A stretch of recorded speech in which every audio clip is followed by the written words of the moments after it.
السلام علیکم، میں ہوں علی شرازی اور آپ دیکھ رہے ہیں علی شرازی ولاگز۔ آج میں تمام دیکھنے والوں سے سوسائیڈ اور سوسائیڈ کے کازز پہ بات کرنا چاہتا ہوں۔ لوگ خودکشی کیوں کرتے ہیں؟ ہمارے معاشرے میں ایک مزاج بن چکا ہے، ایک ایٹیٹیوڈ بن چکا ہے کہ ہم ورڈلی چیزوں کو سر پہ سوار کر لیتے ہیں۔ ہمارے ارد گرد موجود لوگ، ہمارے فیملی ممبرز، ہمارے قریبی رشتہ دار اور فرینڈز ہمیں اکثر ڈسکریج کر دیں یا کوئی ایسی بات کر دیں یا کوئی شخص ہمیں طنز کر دے، برا بھلا کہہ دے، یا محض چھوٹی سی باتیں ہم میں سے اکثر سینسٹیو نیچر کے لوگوں کو توڑ کے رکھ دیتی ہیں۔ آپ نے کبھی سوچا کوئی انسان خودکشی کیوں کرتا ہے؟ کوئی انسان خود کو کیوں ختم کر لیتا ہے؟ اکثر اوقات لوگوں نے جس مسئلے پر سوسائیڈ کی ہوتی ہے وہ کوئی بہت بڑا مسئلہ نہیں ہوتا۔ گھر والوں سے لڑائی، باس نے ڈانٹ دیا، ایگزام میں مارکس اچھے نہیں آئے، یہ سب بہت چھوٹی سی عام سی باتیں ہیں، مگر آخر کیوں کوئی اتنی چھوٹی سی بات پر سوسائیڈ جیسا شدید سٹیپ اٹھا لیتا ہے؟ اس کیوں کا جواب میں آپ کو دینا چاہتا ہوں۔ ہمارے ہاں اکثر ہوتا یہ ہے کہ ہم ایک انسان کو اپنی چھوٹی چھوٹی باتوں سے مینٹلی ٹارچر کر رہے ہوتے ہیں۔ وہ انسان ڈیلی بیسس پر ڈسکریجمنٹ، ریجیکشن، انزائٹی، ٹینشن اور ڈپریشن کا بوجھ اٹھائے اپنی زندگی کے معاملات چلا رہا ہوتا ہے۔ ایونچولی ایک ٹائم ایسا آتا ہے کہ جب ایک چھوٹی سی بات اس انسان کو زندگی سے نا امید کر کے سوسائیڈ کی طرف لے جاتی ہے، خودکشی کی طرف لے جاتی ہے۔ ایکچول مسئلہ وہ چھوٹی سی بات نہیں بلکہ وہ ڈپریشن کا بوجھ ہوتا ہے۔ وہ انگریز کہتے ہیں نا کہ اونٹ پر سامان لادتے گئے حتیٰ کہ ایک تنکا رکھا اور اونٹ کی کمر ٹوٹ گئی۔ تو اونٹ کی کمر تنکے سے نہیں، اصل میں اس سامان کے بوجھ سے ٹوٹی ہے جو آپ اس پر لاتے جا رہے ہیں۔ یہی حال انسان کا ہے۔ جب سوسائیڈ کرتا ہے تو اچانک نہیں کرتا، اس کی کئی ریزنز ہوتی ہیں۔ غریب غربت کی وجہ سے خودکشی کر لیتا ہے، ایسے واقعات کم ہیں، جبکہ اکثر لوگ دوسروں کے مزاج کی وجہ سے اپنی زندگی ختم کر لیتے ہیں، خودکشی کر لیتے ہیں، اپنے آپ کو ختم کر لیتے ہیں۔ دنیا بھر میں موجود افراد میں سے اپنی زندگی میں کامیابی کے پیک پر سوسائیڈ کرنے والوں کی تعداد بہت زیادہ ہے۔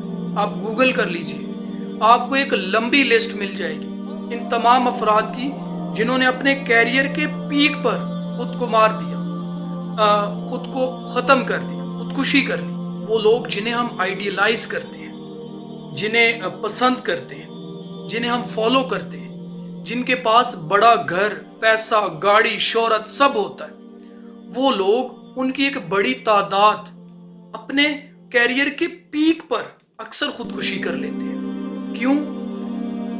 چلیں مان لیتے ہیں کوئی غریب غربت کے مارے سوسائیڈ کر لے، پھر بھی کوئی لاجک سمجھ آتا، پر وہ لوگ جو ڈریم لائف سٹائل جی رہے ہوتے ہیں، آخر انہیں کیا مسئلہ ہے؟ جو وہ اپنی جان لے لیتے ہیں، اپنی زندگی کو اپنے ہی ہاتھوں ختم کر لیتے ہیں۔ سارا مسئلہ ہمارے بنائے گئے سو کالڈ سٹینڈرڈز ہیں، سٹیٹس ہیں۔ ہم ساری زندگی گھر، گاڑی، پیسہ، فیم، اس کے پیچھے لگے رہتے ہیں اور اپنا سکون برباد کر دیتے ہیں۔ میں آپ سے ریکویسٹ کرتا ہوں کہ آپ ایک لمحے کے لیے خود کو دیکھیے، خود سے سوال کیجئے کہ میں کون ہوں، جسم یا روح؟ اگر آپ مسلمان ہیں یا ایون اگر آپ مسلمان نہیں ہیں تو بھی سائنس یہ مانتی ہے کہ انسان اس جسم سے آگے کچھ ہے، مطلب کہ روح ہے۔ کیونکہ اگر انسان کی جان نکل جائے، جسم کا کوئی آرگن خراب ہو جائے، تو عقل تو یہی کہتی ہے کہ وہ آرگن نیا لگا دینے سے انسان کو زندہ ہو جانا چاہیے، جبکہ ایسا نہیں ہوتا۔ ایک بار جان نکل گئی تو بس پھر آپ جو مرضی کر لیں، انسان کو زندہ نہیں کر سکتے۔ اس لیے یہ بات سائنس بھی مانتی ہے کہ انسان جسم سے کچھ بڑھ کر یعنی روح ہے۔ اب آپ یہ دیکھیں کہ آپ اپنے اس جسم کی تو سب نیڈز پوری کر رہے ہیں، کھانا پینا باقی ریکوائرمنٹس، مگر روح کو آپ کیا فیڈ کر رہے ہیں جو کہ اصل جز ہے؟ پھر ڈپریشن، انزائٹی اور سٹریس کیوں نہ ہو؟ اچھا، کچھ لوگ کہتے ہیں کہ موسیقی روح کی غذا ہے۔ اگر یہ بات مان لی جائے تو پھر کسی سنگر کو کبھی سوسائڈ کرنی ہی نہیں چاہیے، کیونکہ سب سے زیادہ موسیقی سے اس کی روح فلڈ ہوگی۔ مگر ہمارے پاس ایک لسٹ ہے سنگرز کی جنہوں نے پیک کیریئر میں سوسائڈ کر لی۔ اصل ایشو میرے نزدیک یہ ہے کہ جیسے ہر مشین خراب ہونے پر اس کی مرمت کے لیے اس کے مالک یا بنانے والے کے پاس لے کر جانا ضروری ہے، بالکل اسی طرح جب انسان میسڈ اپ ہو اس کی روح اپنے مالک سے کنیکٹ کرنے کے لیے تڑپ رہی ہوتی ہے۔ ایسے میں جو انسان اس ٹرسٹ کے ساتھ اللہ سے جڑ جائے کہ اس نے مجھے بنایا ہے، اس سے بہتر کوئی میری مینٹل اور سائیکولوجیکل کنڈیشن کو نہیں سمجھ سکتا، تو انسان کا آدھے سے زیادہ ڈپریشن وہیں ختم ہو جاتا ہے۔ ایک بات یاد رکھیے، دنیا ایک ٹیسٹ کی جگہ ہے۔ یہاں انسان کی لائف میں ٹیسٹ اینڈ ٹرائبولیشنز آتے ہیں، ڈپریشن ہوتا ہے۔ ایسے میں جو شخص اللہ پر ٹرسٹ کرتے ہوئے اپنے کنیکشن کو اللہ کے ساتھ سٹرونگ رکھے گا اور نہ صرف آسانی سے ٹیسٹ میں پاس ہو جائے گا بلکہ یہ ٹیسٹ اسے مضبوط بنا دے گا۔ اللہ پر ٹرسٹ کے حوالے سے یہ بات یاد رکھیے، اللہ کسی انسان پر اس کی طاقت سے زیادہ بوجھ نہیں ڈالتا۔ وہ خالق ہے، اس لیے بہتر جانتا ہے کہ ہماری برداشت کتنی ہے، اور اس سب کے ساتھ وہ ہمیں تسلی بھی دے رہا ہوتا ہے کہ گھبراؤ نہیں، ہر مشکل کے ساتھ آسانی ہے۔ آپ مجھے بتائیں کہ اگر کوئی شخص ڈائنٹسٹ کے پاس جائے اور ڈائنٹسٹ اسے یہ کہے کہ دیکھو آپ کا دانت نکالنا پڑے گا، بس 15-20 منٹ درد ہوگی پھر یہ ٹھیک ہو جائے گا، اگر کوئی شخص اس بات پر رونا دھونا شروع کر دے یا ڈپریشن میں آ کر سوسائڈ کر لے، تو کیا ہم اسے عقل مند کہیں گے؟ نہیں نا، کیونکہ ہم سب جانتے ہیں کہ یہ وقتی تکلیف ہے، اس کے بعد آسانی آسانی ہے۔ یہی معاملہ خدا اور بندے کا ہے، اللہ آزماتا ہے اور ساتھ ہی ساتھ دلاسا دیتا ہے، کوئی بات نہیں، یہ بس وقتی پریشانی ہے، اس کے بعد بلکہ اس کے ساتھ ہی آسانی پیدا کی جا چکی ہے۔ ایسے میں اگر کوئی شخص پینک کر جائے یا خودکشی کر لے تو کیا عقل مندی ہے؟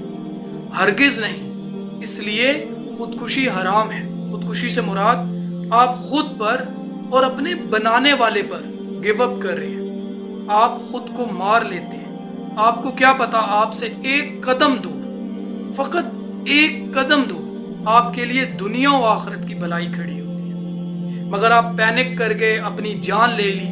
لہذا اس تمام معاملے کو سنجیدگی سے سوچیے، میڈیکیشن ضرور کریں مگر ساتھ ہی ساتھ اپنے خالق کے ساتھ ریلیشن شپ بلڈ کریں اور اس ریلیشن کو کنیکٹ کریں اور سٹرونگ کریں۔ یہی تعلق آپ کو مایوسی میں روشنی کی کرن دکھاتا ہے۔ میری دعا ہے کہ اللہ ہم سب کو ہدایت عطا کرے اور ہمیں اپنی جانوں پر رحم کرنے والا بنائے، آمین۔ اب سب کے لیے دعا گو علی شرازی، والسلام۔